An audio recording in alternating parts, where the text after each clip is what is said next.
ini bukan sekedar tentang agenda politik elektoral, tapi ini tentang memilih pemimpin terbaik. Layaknya senja yang mulai meredup, namun pagi akan selalu hadir menopangnya. Merindukan bupati pilihan rakyat, pemimpin yang melayani rakyatnya. Banyumas merupakan satu di antara 37 kabupaten kota dan provinsi Indonesia yang akan melaksanakan pemilihan kepala daerah dengan satu pasangan calon pada Pilkada serentak 2024. Tentang Banyumas dengan satu pasangan calon memang menarik untuk diceritakan. Begitu banyak dinamika yang dilalui Bawaslu Kabupaten Banyumas dalam menjaga demokrasi di bumi satria ini. April 2024 merupakan babak baru untuk mengawali perjalanan tahapan yang penuh kejutan ini. Pada hari terakhir penerimaan pendaftaran 29 Agustus 2024, hanya terdapat satu pasangan calon yang dinyatakan pendaftarannya diterima oleh KPU Kabupaten Banyumas. Bakal pasangan calon tersebut adalah Sadewat Trilastiono dan Dwi Asih Lintarti yang diusung oleh 12 partai politik. Berdasarkan analisis kami bahwa perolehan suara untuk partai pengusul pasangan calon Bupati Sadewo dan Lintarti yang berjumlah 12 ini berjumlah 98,19%. Artinya hanya mensisakan 1,81% partai pengusul yang belum mengusulkan bakal calon. Dalam konteks perpanjangan masa pendaftaran, partai yang kemarin sudah mendaftar mengusung pasangan calon diperbolehkan untuk mengusulkan kembali pasangan calon lain dengan komposisi berbeda, sehingga gabungan partai ini ketika berjumlah minimal 6,5%, maka gabungan partai ini bisa mengusungkan pasangan calon baru dalam perpanjangan pendaftaran ini. Pada pukul setengah 12 malam waktu Indonesia Barat tanggal 4 September 2024, hari terakhir perpanjangan pendaftaran, bakal pasangan calon Bupati dan Wakil Bupati Banyumas atas nama Ma'ruf Cahyono dan Yuliantri Supriyateningsih menyerahkan dokumen persyaratan pencalonan di kantor KPU Kabupaten Banyumas serta didampingi oleh pimpinan gabungan partai politik pengusung. Partai Nasdem yang sudah tergabung dalam koalisi mengusung pasangan Sadewo Lintarti dalam perjalanan waktu perpanjangan pendaftaran, kemudian menarik diri mengusung pasangan Ma'ruf Cahyono dan Yuliantri Supriyateningsih. Bawaslu Kabupaten Banyumas menyaksikan penerimaan dan verifikasi berkas pendaftaran bakal calon. Hingga pukul setengah 3 pagi waktu Indonesia Barat, KPU Kabupaten Banyumas menyerahkan tanda terima pengembalian berkas pendaftaran ke LO calon Bupati dan Wakil Bupati Ma'ruf Cahyono dan Yuliantri Supriyateningsih karena berkas pendaftaran dinyatakan kurang lengkap. Dengan waktu yang sangat terbatas karena perpanjangan pendaftaran, maka saat pendaftaran Bupati dan Wakil Bupati harus lengkap. Walaupun regulasi mengatur nanti kalau sudah masuk dalam sistem, nanti akan ada perbaikan data yang diverifikasi. Artinya bahwa ketika Bupati dan Wakil Bupati yang mendaftar saat perpanjangan itu, datanya bisa diverifikasi. Perbaikan berkas-berkas yang saat pendaftaran terakhir ketika perpanjangan belum terpenuhi atau belum memenuhi syarat. Artinya bahwa saat regulasi mengatakan ketika Bupati dan calon Bupati mendaftar dalam masa perpanjangan, berkas-berkas persyaratan harus lengkap sesuai yang diminta oleh undang-undang. lanjut ke tahapan paling panjang, yakni tahapan pemutakhiran data pemilih. Tahapan pemutakhiran data pemilih diawali dengan pemetaan TPS pada bulan April. Pada pemilu 2024, jumlah TPS di Kabupaten Banyumas adalah 5.587. Jumlah tersebut berkurang menjadi 2.656 TPS dan 4 TPS di lokasi khusus.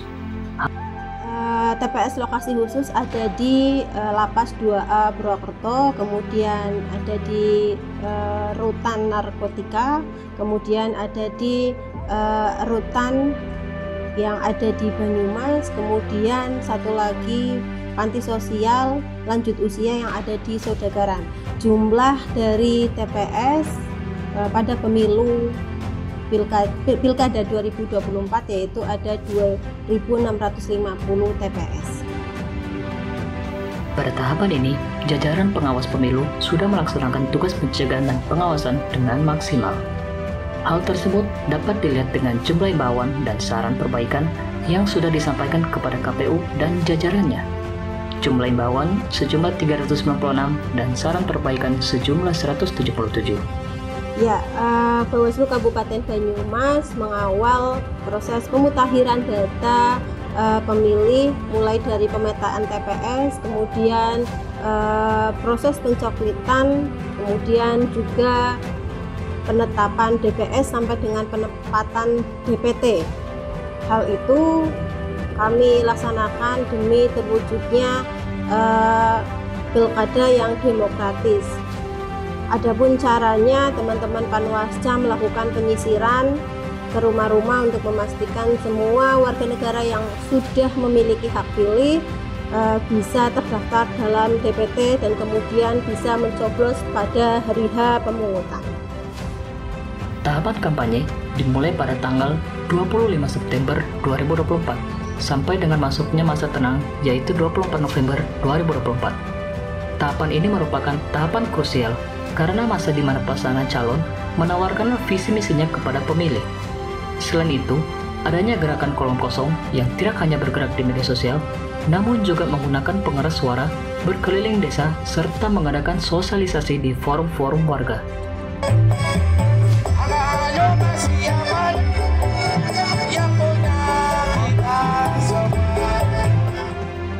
Adanya deklarasi kolom kosong di Alun Banyumas juga menjadi trending topik karena perizinannya untuk kegiatan budaya, namun ternyata adalah deklarasi kolom kosong dengan menggunakan fasilitas pemerintah. Anak-anak mudanya siap menangkan kota kosong. Dan kedengeran, siap menangkan kota kosong. Sesuai dengan peraturan KPU tentang kampanye, bahwa pada Pilkada 2024, penertiban alat peraga kampanye menjadi tanggung jawab KPU berbeda dengan pemilu 2024. Bawaslu Kabupaten Banyumas telah mengirimkan 3 saran perbaikan terkait pemasakan APK yang melanggar untuk bisa ditindaklanjuti. Bawaslu Kabupaten Banyumas telah melakukan saran perbaikan atau saran kepada KPU Kabupaten Banyumas terkait dengan sejumlah tata cara, mekanisme, dan prosedur dalam pelaksanaan Pilkada 2024. Dari seluruh penanganan yang dilakukan oleh Divisi Penanganan Pelanggaran Bawaslu Banyumas, ada 17 pelanggaran yang berasal dari temuan dan laporan. Dalam konteks penanganan pelanggaran, dari 17 temuan dan laporan tersebut, 2 tidak diregister karena tidak terpenuhi unsur materialnya. Kemudian Bawaslu Kabupaten Banyumas juga sudah melakukan proses penyelesaian penanganan baik terkait dengan dugaan pelanggaran administrasi, kemudian pelanggaran kode etik penyelenggara pemilu di tingkat ad hoc, serta penanganan pelanggaran undang-undang lainnya, yang dimana di dalamnya ada netralitas ASN, kemudian juga ada netralitas perangkat desa dan kepala desa. Kemudian dalam konteks saran perbaikan yang sudah diberikan kepada KPU seluruhnya ditindaklanjuti. Untuk jumlah alat peraga kampanye dalam konteks pemilihan di Kabupaten Banyumas 2024 ada 1.807 alat peraga kampanye yang masuk kategori melanggar, baik dalam jenis pelanggaran terkait dengan surat keputusan KPU Kabupaten Banyumas, Perbawaslu maupun dalam konteks peraturan daerah. Kemudian dari konteks penanganan pelanggaran, ya, kami sampaikan Divisi Penanganan Pelanggaran sudah melakukan proses untuk 17 penanganan pelanggaran, 13 kasus berasal dari laporan, 4 kasus berasal dari temuan, kemudian 15 kasus diregistrasi.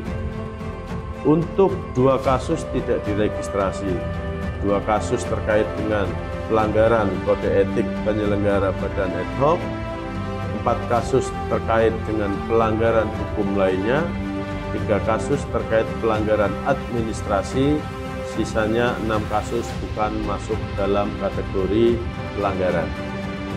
Laporan dalam konteks yang disampaikan pemilihan gubernur 2024 terdapat di Bawaslu Kabupaten Banyumas yang disampaikan oleh tim kuasa hukum 01 untuk calon gubernur Andika dan Eni.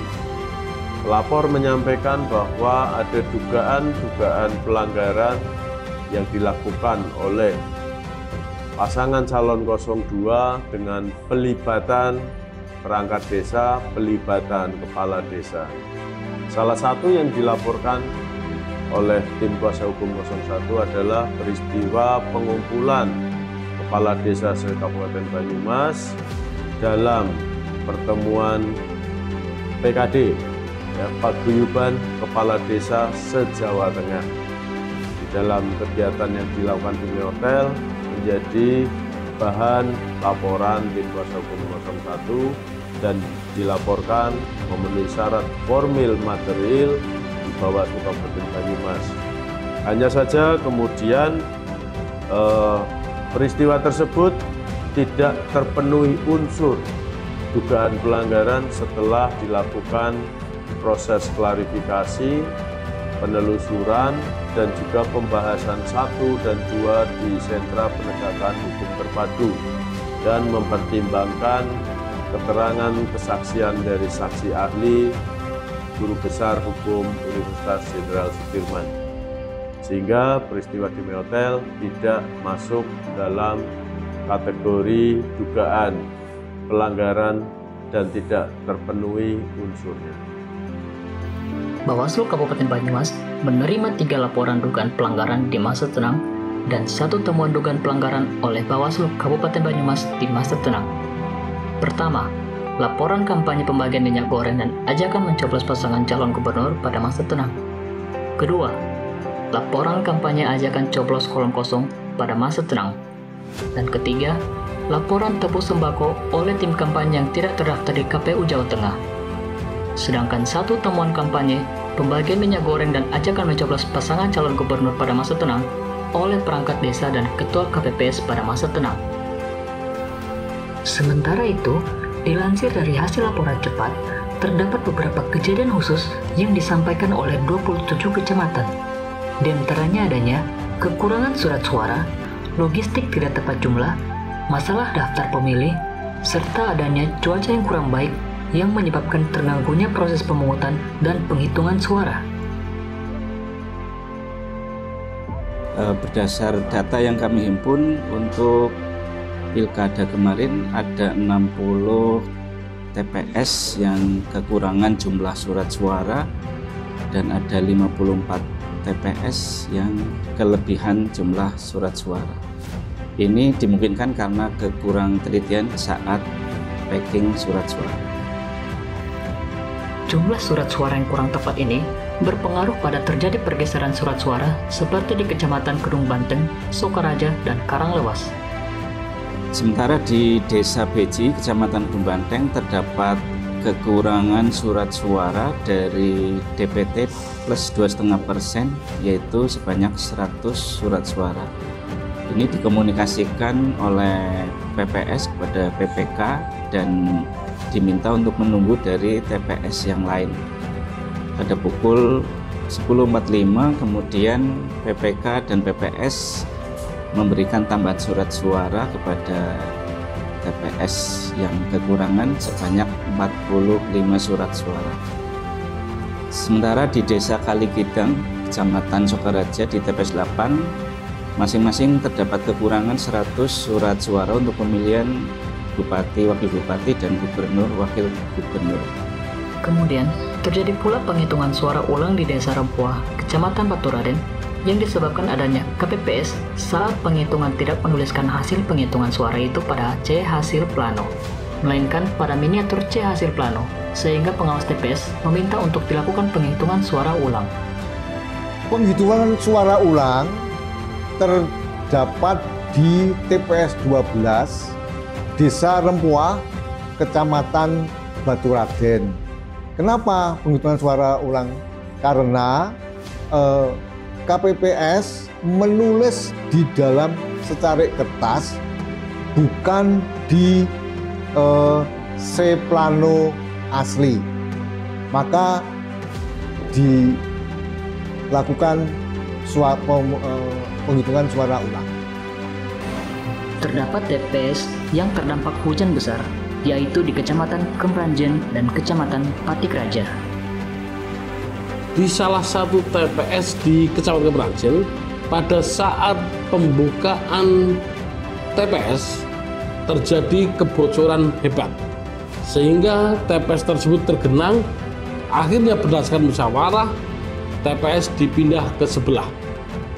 Sementara itu, di TPS 2 Karangendep, Kecamatan Patiraja, menjelang pembukaan, yakni pada kisaran waktu pukul 6.30, TPS tersebut tergenang air yang lumayan meluas dikarenakan hujan lebat.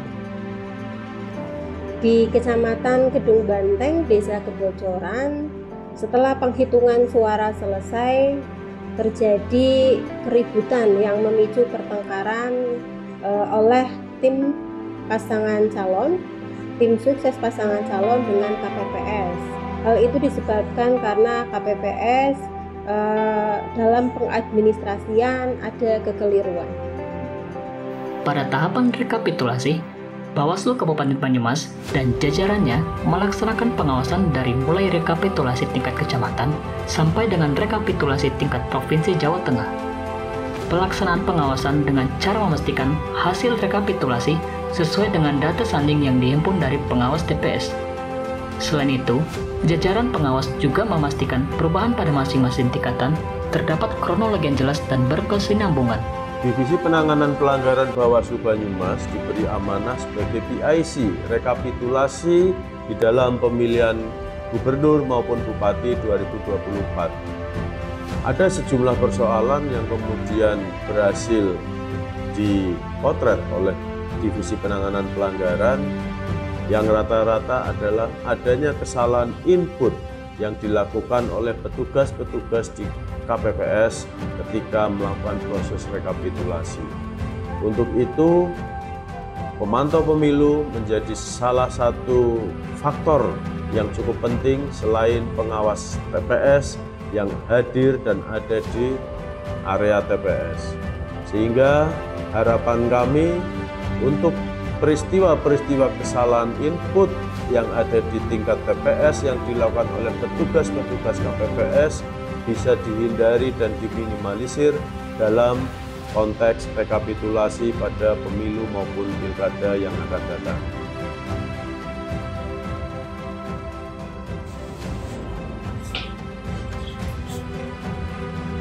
Terima kasih kepada semua pihak yang telah mensukseskan pemilihan tahun 2024. Kepada pemerintah daerah, kepada TNI, Polri, kepada Satpol PP, Barispam, dan semua OPD, juga kepada partai politik, paslon tentunya, kepada penyelenggara pemilu, KPU beserta jajarannya, Bawaslu beserta jajarannya, juga terutama kepada para pemilih.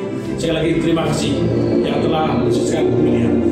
Kami di Bawaslu sudah berupaya maksimal untuk melakukan pengawasan, pencegahan dan penindakan pada tahapan pemilihan kemarin. Kami sadar masih banyak kekurangan, menjadi evaluasi untuk pemilihan ke depan. Mari kita jaga integritas, mari kita komitmen bersama mewujudkan demokrasi yang lebih berkualitas di bumi pertiwi ini. Terima kasih.